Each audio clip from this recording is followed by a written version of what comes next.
बेटा तुम्हारे सामने हो, तुम्हारे माता पिता तो भगवान होते हैं, तुम्हारी पत्नी ही तुम्हारे सामने हो। अभी हाथ जोड़ के प्रणाम करने वाली बात नहीं, मन से भगवान मानकर उसको प्रणाम करना। अब लोग ये कहते हैं सर्व संसार में, दुनिया में, कि स्त्री के लिए पति परमेश्वर होना चाहिए, और होना भी चाहिए। तो पत्नी के लिए परमेश्वर एक पुरुष होना चाहिए, लेकिन पुरुष के लिए पत्नी कोई खेल है, खिलौना है क्या? पुरुष का नाम इसलिए लिया गया, एक कहावत है ना संसार में, लोकोक्ति है कि हाथी के पांव में सब काम आ जाते हैं, इसीलिए पुरुष को प्रधानता दी गई। इसका अर्थ यह नहीं कि स्त्रियों भगवान न देखे जाए।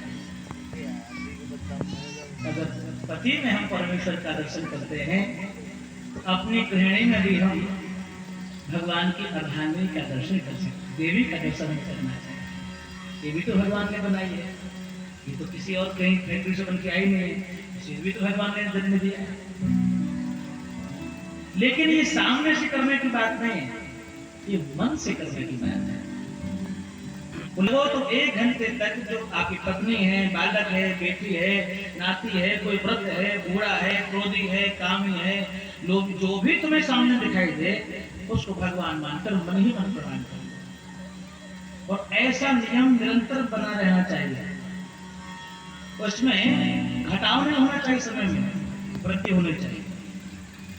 पहले 1 घंटे, फिर 1.25 घंटे, फिर उसके आगे आगे, और जो 24 घंटे यानी जगने से सोने तक ये स्थिति बन जाएगी, तो एक दिन ऐसा आएगा। अब तो प्रयास करके हम कर रहे हैं कि हम भगवान इनको तो अपना काम करना है, तो तुम ताऊ चाचा जो भी हो, जब निरंतर ऐसा कर प्रयास करते रहोगे तो एक समय ऐसा आएगा कि समस्त संसार तुम्हें भगवत स्वरूप दिखाई देने लगेगा। कहीं तुम्हारा किसी से विरोध रहेगा ही नहीं, सब भगवान के रूप में दर्शन देने लगेंगे और सहज तुम्हारी भगवत वृत्ति हो जाएगी। तुम संसार के बंधनों से सर्वथा मुक्त हो जाओगे। लेकिन आवश्यकता किसकी है? नियम, साधन की, अभ्यास की। बिना अभ्यास किए हुए भाव कभी दृढ़ होता ही नहीं। इसलिए महात्मा क्यों महाराज बूढ़े हो जाने के बाद भी राम राम राम सीताराम सीताराम राधे श्याम करते? क्या आवश्यकता है? बचपन से भजन किया, बहुत हो गया, बुढ़ापे में आराम करना चाहिए? नहीं, अभ्यास में छूट जाए। बार बार मुनि जतन कराही, बार बार अभ्यास कराया जाता है, लेकिन विस्मृति ना हो जाए, क्योंकि मन को कोई ना कोई काम चाहिए। आपने अनुभव किया होगा, भले ही हम रात में थक हार कर सो जाए, लेकिन मन नहीं सोता।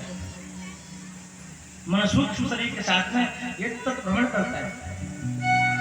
हम सो तो घर में रहे, लेकिन कहाँ दुनिया में आते जाते हैं, तो सवेरे कहते हैं अरे क्या बढ़िया सपना आया।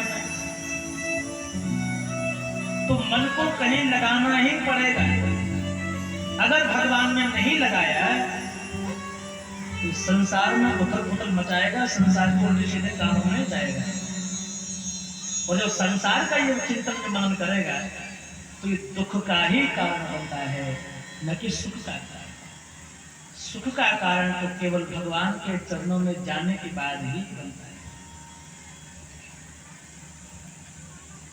तो इसमें अभ्यास की आवश्यकता है राजन।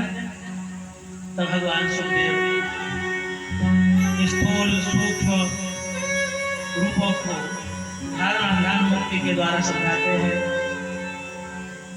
क्रम मुक्ति, सत्य मुक्ति का वर्णन करते हैं। तत्पश्चात एक प्रश्न पत्र उपस्थित करते हैं सुखदेव जी कि जरा देखें परीक्षित के मन में संसार की कोई इच्छा तो शेष नहीं रहेगी। तो भगवान सुखदेव कहते हैं राजन, किसी को बहुत संपत्तिवान बनना हो तो उसे माया की उपासना करनी चाहिए, लक्ष्मी की उपासना करनी चाहिए। किसी को शारीरिक बल चाहिए तो उसे हनुमान जी की उपासना करनी चाहिए, अद्भुत बलधाम। शरीर स्वस्थ रखना हो तो उसे अश्विनी कुमारों की उपासना करनी चाहिए। किसी को विद्यावान बनना हो, विद्वान बनना हो, उसे भगवान शिव की उपासना करनी चाहिए। किसी को अपने घर के अनाज के भंडारे भरे रखने हो, कभी खाली ना हो, उसे माता अदिति की उपासना करनी चाहिए। और किसी को अपना सरग्रस्त जीवन सुखमय व्यतीत करने की इच्छा हो तो उसे माता पार्वती की उपासना करनी चाहिए। लेकिन एक उपाय बहुत बढ़िया है राजन, कौन सा? अकामः सर्व कामो वा मोक्ष काम उदारधि तीव्रेण भक्ति योगेन यजेता पुरुषं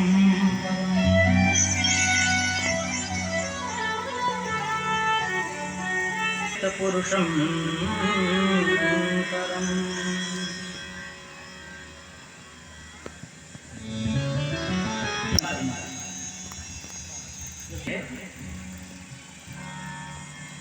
जहां पर सभी प्रकार के सुख साधन प्राप्त हो जाए।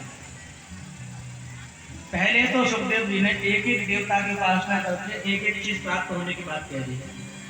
आपको ये चाहिए तो इस देवता की उपासना करो, आपको ये चाहिए तो उस देवता की उपासना करो। लेकिन एक देव ऐसे हैं जिनकी उपासना करने से संसार भी मिल जाता है, धन धान्य भी मिल जाता है, रूप भी मिल जाता है, घर परिवार भी बढ़िया रहता है और अंतिम भगवान भी बन जाता है। ऐसी कौन है? सुखदेव जी वर्णन कर रहे हैं। अकामः सर्व कामो वा, व्यक्ति अकाम निष्काम हो, सर्व कामो वा सभी कामनाओं से युक्त हो, मोक्ष काम उदारधि अथवा संसार के सभी प्रकार के बंधनों से मुक्त होना चाहता है, मोक्ष कामी हो। अब एक बात हम आपसे पूछते हैं, ये मोक्ष किसे कहते हैं? मोक्ष किसे कहते हैं? तो प्रायः हम ऐसा मानते हैं कि लोगों की यही धारणा रहती है मोक्ष शब्द के प्रति कि मरने के बाद मोक्ष मिलता है।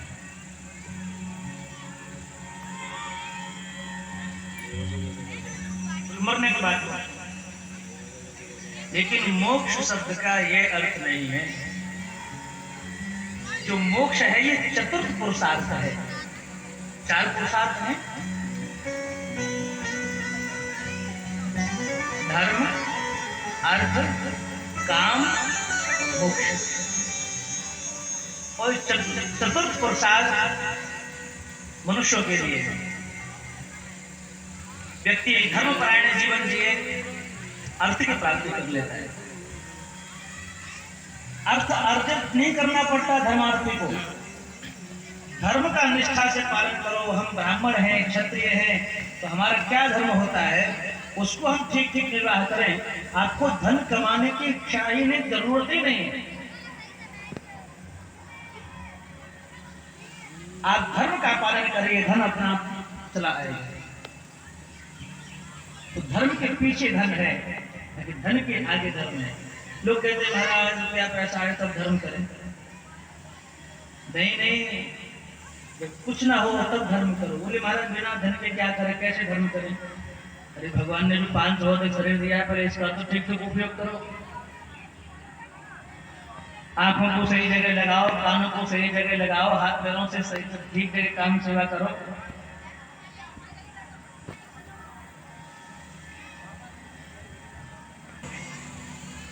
धर्म कौन करता है?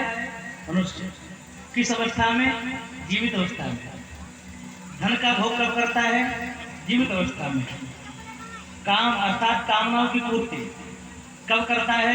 जीवित अवस्था में। तो मोक्ष मरने के बाद क्यों? मोक्ष मरने के बाद क्यों? धर्म अर्थ काम का आनंद ले लिया, मोक्ष का आनंद ले लिया। मोक्ष का साधारण शब्दों में अर्थ है मुक्ति। किस प्रकार की मुक्ति? हम पढ़े लिखे, शादी विवाह किया, बच्चे इत्यादि हुए, खूब पैसा कमाया, बच्चे पढ़ लिख गए, उनके शादी विवाह कर दिए। अब हमारा समय आया है मुक्त होने का।